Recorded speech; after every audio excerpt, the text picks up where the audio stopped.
ये बात हम सब जानते हैं कि एल्बर्ट आइंस्टाइन हिस्ट्री का सबसे बड़ा जीनियस था।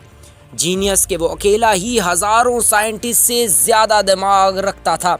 जो चीज़ हम इंसान समझना तो दूर की बात सोच भी नहीं सकते, वो आइंस्टाइन ने सोची भी, समझी भी और उसको पूरी दुनिया के लिए आसान भी बनाया। एल्बर्ट आइंस्टाइन एक फिजिशियस था जिन्होंने theory of relativity, E is equal to mc², photo electric effect के लॉज बनाकर पूरी दुनिया को हैरान और परेशान छोड़ दिया।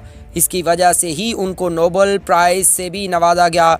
उनकी एक्स्ट्राऑर्डिनरी सोचने और समझने की सलाहियत देखकर लोग समझते थे कि आइंस्टाइन के पास एक स्पेशल ब्रेन है जो आम इंसानों से काफ़ी ज़्यादा मुख्तलिफ है। इस बात का खुद आइंस्टाइन को भी अंदाज़ा था। इसी वजह से वो नहीं चाहते थे कि मरने के बाद उनकी बॉडी के किसी भी हिस्से पर रिसर्च की जाए, बल्कि उन्होंने तो ये इंस्ट्रक्शंस दे रखी थी कि मरने के बाद उनकी बॉडी को जलाकर राख कर दिया जाए। लेकिन फिर वही हुआ जिसका आइंस्टाइन को डर था। 18 अप्रैल 1955 को प्रिंसटन हॉस्पिटल में जब आइंस्टाइन का इंतकाल हुआ तो ऑटोप्सी के लिए यानी मौत की वजह जानने के लिए जो डॉक्टर आया उसने चुपके से आइंस्टाइन का ब्रेन निकाल लिया, क्योंकि उसको ये जानने की क्यूरियोसिटी थी दुनिया के सबसे बड़े जीनियस के ब्रेन में आखिर ऐसा क्या है। नाज़रीन, आइंस्टाइन का ब्रेन चुराने वाले डॉक्टर थॉमस हार्वी थे, जिनको अपने साथ होने वाले अंजाम से ज़्यादा स्पेशल ब्रेन को स्टडी करने में दिलचस्पी थी। कुछ दिनों के बाद जब प्रिंसटन हॉस्पिटल को डॉक्टर हार्वी की हरकत का पता चला तो उनको अपनी जॉब से हाथ धोना पड़ा। लेकिन डॉक्टर हार्वी आइंस्टाइन के बेटे हंस अल्बर्ट से ऐसे तैसे में ये परमिशन लेने में कामयाब हो गए थे कि वो इसके बाप के स्पेशल ब्रेन के अंदर छुपे राजों से पर्दा उठाकर इसको दुनिया के सामने लाना चाहते हैं। इस दिन के बाद से शुरू हुआ इस ब्रेन का एक लंबा तरीन सफर। डॉक्टर हार्वी एक पैथोलॉजिस्ट थे जो सिर्फ पोस्टमार्टम करना जानते थे। उनका सिर्फ ख्याल था कि वो इतने बड़े जीनियस के ब्रेन पर रिसर्च कर पाएंगे।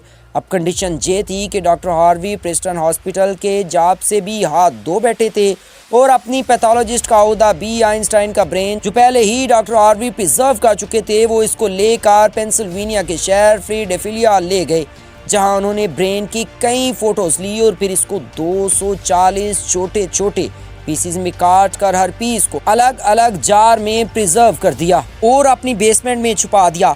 इस मसले को लेकर डॉक्टर हार्वी का अपनी बीवी के साथ कई बार झगड़ा होता रहता था, क्योंकि उनकी बीवी अक्सर ये धमकी देती थी कि वो इस ब्रेन को उठाकर कहीं फेंक देगी। एक दिन झगड़ा इतना बड़ा कि दोनों मियां बीवी को डाइवोर्स लेकर अलग होना पड़ा। वो डॉक्टर हार्वी ब्रेन लेकर कैंसिस के शहर विचिटिया चले गए, जहां वो एक बायोलॉजिकल टेस्टिंग लैब में मेडिकल सुपरवाइजर की नौकरी करने लगे और जहां वो अपने फारिग टाइम में आइंस्टाइन के ब्रेन पर खूब स्टडी करने की कोशिश करते। इसके बाद कई बार वो अलग अलग जॉब छोड़कर मुख्तलिफ शहरों में ये ब्रेन लेके घूमते रहे। कई साल गुजर चुके लेकिन डॉक्टर हार्वी आइंस्टाइन के ब्रेन पर कुछ खास रिसर्च न कर सके। उल्टा इनका मेडिकल लाइसेंस ही कैंसिल कर दिया गया और नौबत जहां तक आ गई कि इनको एक प्लास्टिक की फैक्ट्री में जॉब स्टार्ट करना पड़ी। तभी उन्होंने पहली बार एक अच्छा फैसला किया कि वो इनके ब्रेन के अलग अलग हिस्सों को दुनिया भर के बेस्ट न्यूरोलो पैथोलॉजिस्ट के पास डिटेल रिसर्च के लिए भेजेंगे। लिहाजा उन्होंने ऐसा ही किया और ब्रेन को 30 सालों के बाद यानी 1985 में पहली बार आइंस्टाइन के ब्रेन पर एक स्टडी पब्लिश की गई। इसके बाद अगले 28 सालों तक इस जीनियस ब्रेन पर दुनिया भर के न्यूरोपैथोलॉजिस्ट ने कई स्टडीज पब्लिश की, जिनमें बताया गया कि आइंस्टाइन का ब्रेन आम इंसान के ब्रेन से काफी डिफरेंट है। सबसे बड़ा डिफरेंस ब्रेन के कॉर्पस क्लोसम नामी हिस्से में पाया गया। अब यहाँ ये जानना जरूरी है कि इंसानी ब्रेन 2 अलग अलग हिस्सों में डिवाइड होता है। इंसान जो भी काम करता है वो ब्रेन के एक हिस्से में पहले प्रोसेस होता है, फिर ब्रेन हमारे जिस्म के उस हिस्से को सिग्नल देता है। लेफ्ट ब्रेन हमारे जिस्म के राइट हिस्से को कंट्रोल करता है, जबकि राइट ब्रेन हमारे जिस्म के लेफ्ट हिस्से को कंट्रोल करता है। इसके अलावा 90% इंसानों का लेफ्ट ब्रेन बोलने, समझने, मैथमेटिकल कैलकुलेशंस और राइटिंग यानी लिखने के दौरान काम करता है, जबकि राइट ब्रेन के पास क्रिएटिविटी, शेप्स को पहचानने और म्यूजिकल स्किल्स की जिम्मेदारी होती है। अब आप ये भी सोच रहे होंगे कि इस सब और पोस्ट क्लोसम का क्या काम है। फर्ज कर लें आप कीबोर्ड पर टाइपिंग कर रहे हैं या फिर मोबाइल फोन पर। इस दौरान हमारे दोनों हाथ टाइपिंग करने में बड़ी तेजी के साथ मसरूफ हैं।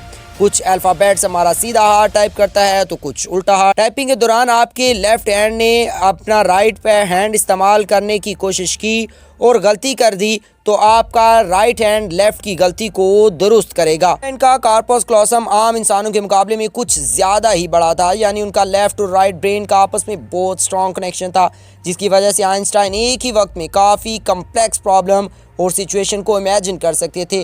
कार्पस क्लोसम के बड़े होने के अलावा आइंस्टाइन के ब्रेन का पैटर्न भी आम इंसानों से काफ़ी मुख्तलिफ था और रिसर्चर्स का मानना है कि इस वजह से ब्रेन में न्यूरॉन्स का फ्लो काफ़ी बेहतर था। न्यूरॉन्स के अच्छे फ्लो होने का मतलब उनकी मैथमेटिकल कैलकुलेशंस की पावर काफ़ी स्ट्रांग थी। Albert Einstein complex mathematical problem को बगैर पेन और पेपर के अपने दिमाग की मदद से ही सॉल्व कर लेते थे। न्यूरॉन्स ज़्यादा होने की एक और वजह भी रिसर्च पेपर्स में बताई गई थी। जब आइंस्टाइन के ब्रेन का वजन किया गया तो इसका वजन 1230 ग्राम था, जबकि आम इंसानों का 1400 ग्राम होता है। रिसर्चर्स का मानना है कि इनके ब्रेन की लाइनिंग काफ़ी पतली थी, जिसकी वजह से इनमें ज़्यादा न्यूरॉन्स पाए जाते थे। लेकिन सबसे बड़ा सवाल अभी भी वही था, क्या आइंस्टाइन स्पेशल ब्रेन के साथ पैदा हुए थे या उनके पैदा होने के बाद इसमें चेंजेस आई थी। जांच के बाद मालूम पड़ा कि एल्बर्ट आइंस्टाइन जब पैदा हुए तो वो पूरे 5 सालों तक बोल ही ना सके, जबकि दूसरे बच्चे 2 या 3 साल की उम्र में बोलना शुरू कर देते हैं। जब उन्होंने बोलना शुरू भी किया तब भी वो ज़्यादा बोलना पसंद नहीं करते थे, बल्कि हमेशा अपनी सोचों में ही गुम रहते थे।